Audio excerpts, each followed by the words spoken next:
Bonjour Annie Cordy, merci de nous retrouver à l'occasion donc, de la réédition de votre DVD 50 ans de succès. Donc, vous avez une activité très chargée en ce moment, on vous trouve actuellement donc, sur les planches avec la pièce Laissez-moi sortir, un projet donc, de nouvel album, une intégrale CD et achetant des têtes de bois. 2011, c'est reparti. Donc 63 années de carrière, de tubes, de succès. Comment en êtes-vous arrivé à la chanson Annie Cordy ? Ouh là là, on va remonter au déluge là mes enfants. Oh ben, moi je suis arrivée à la chanson par la danse. Par les pieds en fait. Oui, ben oui, vous avez des grands pieds. Ça va. Donc, ça va. Bon, et mes parents, j'ai eu des parents formidables puisque ma mère, elle m'a mis dans un cours de danse. Alors j'ai appris le classique, le moderne, l'acrobatique, le French cancan, j'ai fait tout ça. Et j'avais 8 ans et on allait faire des galas, de bienfaisance dans les hôpitaux pour les enfants malades et tout ça. Et un jour, mon prof m'a dit « Pourquoi tu ne chantais pas une chanson ?» À 8 ans, 9 ans, pourquoi pas.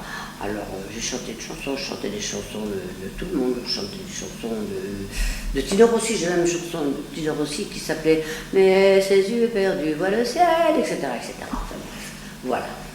Et on faisait des galas, donc j'ai tout fait. Tous les genres, toutes les musiques ? Toutes les musiques. Oui, ouvrage, j'ai de la ratoquistillate, j'ai le foie. J'étais très éclectique dans mes goûts, déjà. Alors, en 98, donc, vous revenez à l'Olympia. Votre dernière scène donc, à l'Olympia était en 1985. Entre-temps, donc, du cinéma, des comédies musicales, pas mal de 45 tours. Pourquoi ce retour à la scène parisienne 13 ans après ? Eh bien, tout simplement parce qu'on avait eu des différends avec Bruno Cocatrix au Derby, à l'Olympia qu'on avait fait. Et on avait dit on ne fait plus l'Olympia, etc., etc., etc. Donc j'étais partie sur les routes, j'ai fait des comédies musicales pendant ce temps-là, j'ai fait du cinéma, des fictions et tout ça. Et puis on a eu de nouveaux contacts avec Bruno et c'est pourquoi 15 ans après j'ai refait tout simplement l'Olympia, c'est tout. Il n'y a eu aucun problème. Donc c'est un Olympia où il y a beaucoup de mise en scène, beaucoup de différents tableaux. Vous gardez des souvenirs un petit peu de cet Olympia ? Oui, d'abord, c'est toujours des souvenirs un petit peu qui vous font un petit peu mal parce qu'on se souvient qu'on a beaucoup travaillé, beaucoup répété, mais la chose la plus merveilleuse, c'est le bonheur de voir les gens qui répondent, qui sont là, les fidèles, des enfants, des plus grands, des gens plus âgés. J'ai un public très large et ça, c'est formidable. De temps en temps, dans la rue, je rencontre des petits enfants qui me chantent la bonne du curé, ou chaud cacao, voilà. Et les parents me disent, oh là là, me casse les oreilles et vos chansons, c'est agréable. Alors, pendant ce superbe spectacle, il y a différents hommages, dont un à Luis Mariano. Vous évoquez l'émission de la BBC Café Continental. Quel souvenir gardez-vous de cette émission ? Un souvenir très amusant, c'était à Londres, c'était une émission, il voulait faire une émission internationale, donc Mariano chantait le chanteur de Mexico, il représentait l'Espagne, moi je représentais la France, je chantais les Trois bandits de Napoli, il y avait Georges Humer qui représentait le Danemark et il chantait Pigalle, bon vous voyez déjà. Et c'était une émission en direct. Et je me souviens que Mariano, il voulait aller à Londres parce qu'il disait on achète des belles chaussures là-bas, vous devez donc aller acheter des chaussures. Mais ce qu'il n'avait pas pensé, c'est que quand nous sommes arrivés, la production nous a happés, on n'a pas eu le temps d'aller nulle part, on a travaillé tout le temps. Et je dois dire que Mariano commençait à avoir... il disait, ces Anglaises, on ne peut pas les supporter, je ne reviendrai plus jamais ici. Hein. Donc je suis passée, Georges Humer est passé, et après on a dit, et voici celui que toutes les femmes de France adorent, c'est la coqueluche, voici Luis Mariano, le chanteur de Mexico, il chante le chanteur de Mexico.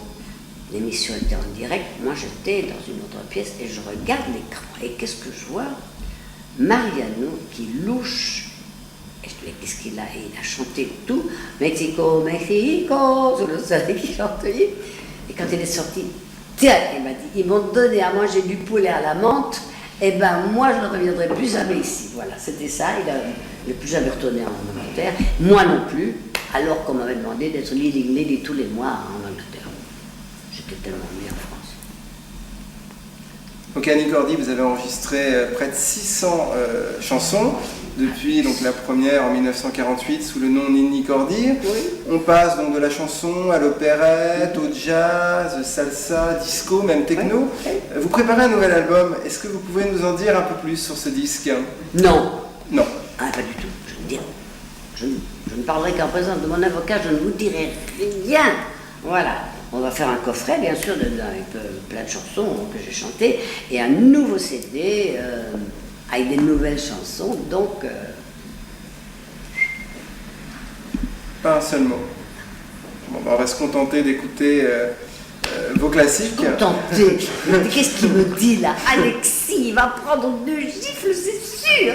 Pourtant, il est mignon. Hein.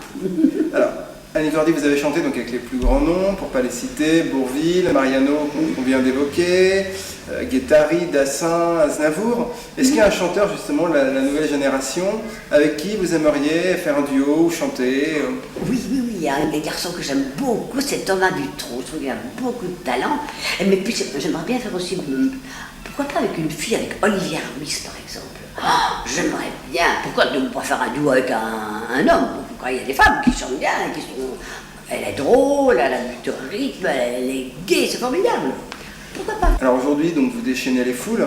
On l'a vu l'année dernière donc, dans la tournée Achetant des têtes de bois. Il y a 3 ans, donc en 2007, avec votre concert intimiste, Que du bonheur, qui porte bien son titre. Oui. Comment faites-vous pour avoir toujours la pêche, une énergie débordante partout où vous allez?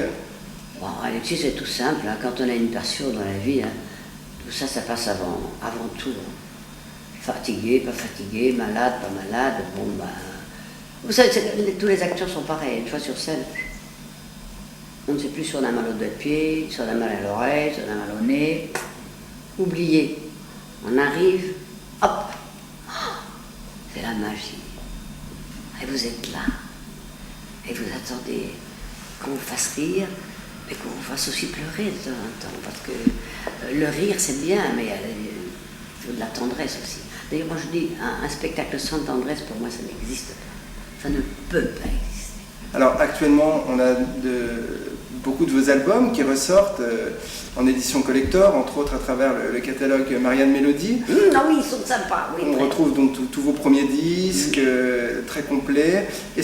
Quel regard vous avez sur ces disques aujourd'hui? Moi, je ne suis pas une nostalgique du tout. J'ai des souvenirs du passé magnifiques, des souvenirs personnels. Mais moi, je suis femme d'aujourd'hui et surtout une femme de demain. Voilà. Alors justement, en parlant de demain, donc vous avez un site internet www.annie-cordy.com donc qui est très illustré, très gai, avec des vidéos, des interviews, des jeux très complets. Comment est venu ce site internet, Annie Cordy?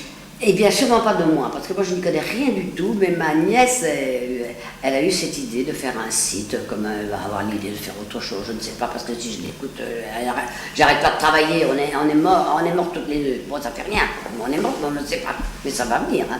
Et puis, elle a contacté quelqu'un qui fait des sites, voilà, elle a donné l'idée, et il est très beau. J'avoue qu'il est très beau, puis il est très réussi. Puis il est gai, puis on me voit me balader dans mon appartement, hein, sur la terrasse. Non, c'est très chouette. Et puis il y a des jeux, c'est important. Mais il faudra les changer, hein, Mimi, parce que ça commence à bien faire. Il faut changer les jeux. Hein. Voilà, je lui ai dit, comme ça, merci. Donc vous êtes une femme qui allait de l'avant aujourd'hui. Qu'est-ce qui vous rend heureuse dans la vie? Qu'est-ce qui me rend heureuse dans la vie? Justement, moi, ça c'est ma passion, d'accord.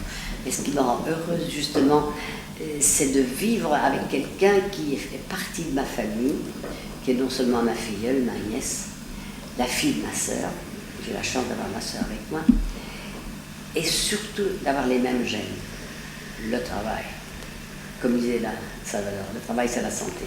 Mais nous c'est la santé, et c'est vrai, mais c'est surtout l'amour de faire ce métier, et de le faire bien, et d'essayer de le faire le mieux possible.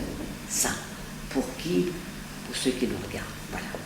Que j'embrasse les fans, et même ceux qui ne le sont pas et qui viendront nous voir peut-être, qu'ils aiment. Voilà.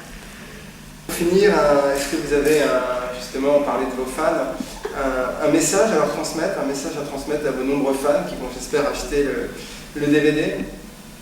Eh bien, merci de l'acheter, bien sûr, ça fera plaisir aux producteurs. Hein. Et puis, je vais vous dire une chose, je vous remercie parce que j'ai plein de femmes qui sont très très fidèles. Mais moi, je suis très fidèle aussi. Je pense que c'est aller-retour, c'est ça. Merci. Merci Annie Cordy donc, de nous avoir retrouvés et on vous dit à très bientôt donc, dans tous vos projets. Merci vraiment pour tout ce que vous faites. Merci Alexis et bonne chance. Merci beaucoup.